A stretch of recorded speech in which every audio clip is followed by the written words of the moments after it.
That morning, the house felt unusually still.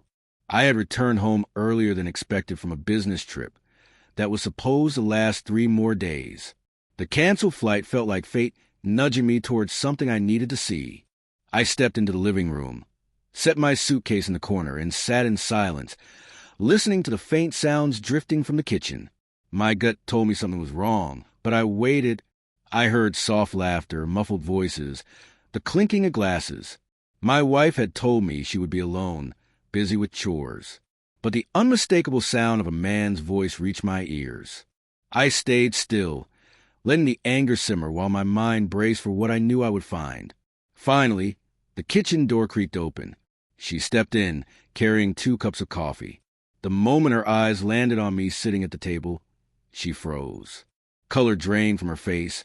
Her hand trembled, and one of the cups nearly slipped. "You're still here," she whispered, almost in disbelief. I didn't answer immediately. My silence said more than words ever could. She set the cups down hastily, attempting to regain composure, but panic shone in her eyes. Behind her, a shadow shifted. A man adjusting his shirt, caught completely off guard by my early return. The truth needed no explanation. He stammered, claiming he was just a friend passing by. My wife's lips moved rapidly, trying to cover it up, but no words could erase the betrayal I felt. I had trusted her completely, given her everything, and here she was, welcoming another man into our home. I leaned back in my chair, eyes locked on her, ignoring him entirely.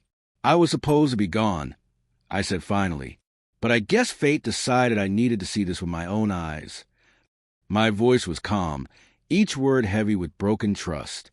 She reached out, insisting it wasn't what it seemed, but her trembling hands betrayed her lies. The man, uncomfortable, muttered something about leaving, and without hesitation, he slipped out the back door, abandoning her in the mess they had created together. The silence that followed was suffocating. My wife knelt before me, begging me to believe her, swearing it was a mistake, that it would never happen again. Tears streamed down her face, but the love that once bound us had vanished. The woman I married was gone, replaced by someone who had chosen betrayal. I stood, walked past her, and entered the bedroom. She followed, crying harder, pleading for me not to leave. Calmly, I opened the closet, pulled out my suitcase, and began packing. Only then did the reality of my actions hit her. This wasn't a fight. This was the end. "Please," she whispered, clutching my arm. "Don't do this. I'll change. I'll do anything." But her words sounded empty, rehearsed, meaningless. "Trust, once broken, doesn't return with promises," I said. I turned to her one last time. "You already made your choice. Now I'm making mine." My voice was steady, devoid of anger, filled only with finality. She collapsed onto the bed, sobbing uncontrollably, while I packed without a backward glance. By evening, I was gone. The house that once felt like home now felt like a cage I had escaped. My phone buzzed incessantly with calls and messages, all from her, but I ignored them.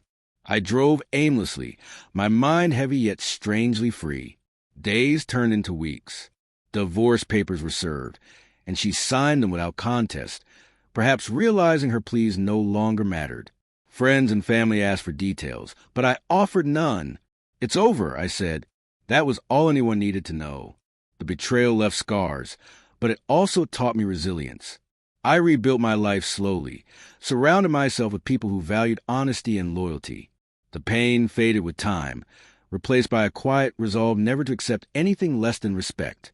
As for her, I never looked back.